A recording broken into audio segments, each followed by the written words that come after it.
स्टेलाको चप्पल रहेछ हल्का। यो चाहिँ मलाई एकदम मनपर्ने टाटा सो हेरेको यो डिजाइन मलाई मन पर्यो। नानीको लागि कपडा यो एउटा भयो अनि यो दुईटा यो डिजाइनको चोलो चाहिँ मलाई साह्रो मनपर्छ। नमस्ते अनि शुभ बिहानी साथीहरू, भ्लगमा हजुरहरूलाई स्वागत छ। आज चाहिँ मेरो 5 नम्बरबाट सुरुवात भइसक्यो। आजको दिन चाहिँ कति बजिसक्यो? 10-11 बजिसक्यो होला साथी। छैन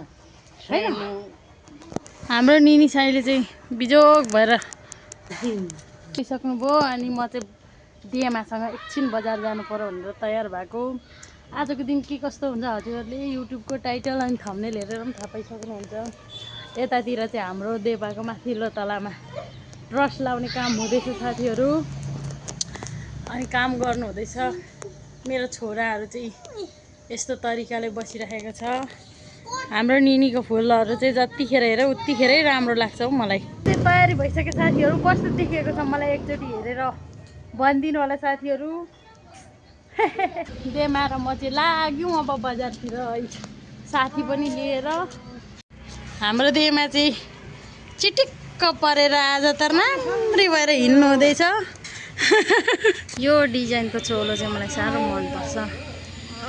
हेर्नुहोस् न साथीहरू कस्तो राम्रो राम्रो छ। कलरमा चाहिँ मलाई यो मन पर्यो।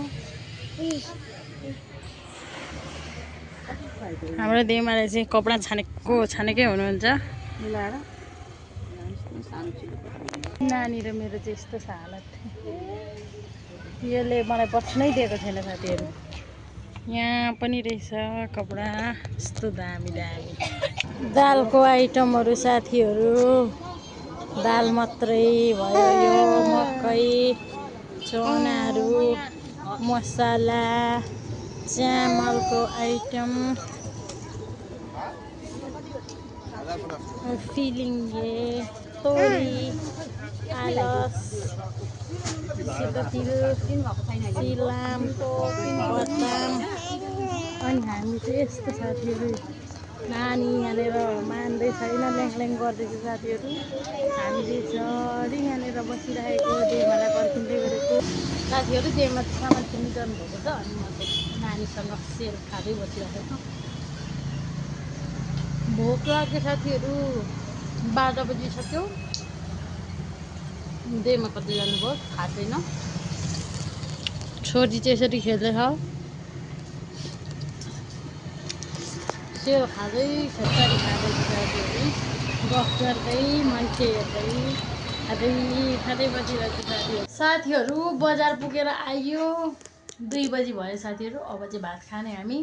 निनीले चाहिँ भात पस्किनु हुँदैछ। हामीले यहाँ खानुलाई बसेको, म चाहिँ पाहुना हो त्यही भएर निनीलाई ठगेको। अहिले चाहिँ रातिको 9:30 भयो साथीहरू अनि म चाहिँ अहिले सुत्नु लागेको। दिउँसो अघि निनी कान्छीकोमा गएर खाना खाएकोहरू गर्दा त मैले भिडियो बनाउनै बिर्सेछु साथीहरू। अनि मैले दिउँसो सामान के किनेँ भनेर पनि हजुरहरूलाई देखाउनु बिर्सेछु साथी। दिउँसो चाहिँ नानीको लागि कपडा यो एउटा भयो अनि यो दुईटालाई उस्तै खाले कपडा किनिदिएँ।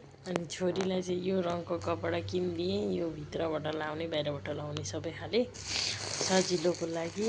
उहाँले चाहिँ मलाई यो कपडा किनिदिनु भयो। यो चाहिँ मलाई एकदम मनपर्ने टाटनको बोगी, खै कतिको राम्रो हुन्छ। ओर्जी हो भन्दै थियो, तर यो ओर्जी हो कि के हो मलाई केही थाहा भएन। मैले किनेको साथीहरू, यसो हेरेको यो डिजाइन मलाई मन पर्यो। यहाँनिर चेन रहेछ अनि यहाँनिर यस्तो कलरको।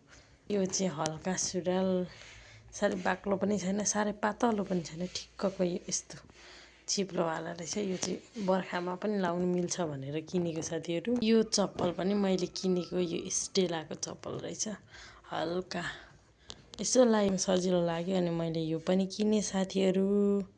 सामानहरू चाहिँ हजुरहरूलाई देखाइहालेँ, चप्पल लुगा त्यति नै हो मेरो सामान चाहिँ। अनि आजको लागि यति नै। हजुरहरूलाई बाई बाई भन्दै भोलिको अर्को नयाँ भिडियोमा फेरि भेटौँला।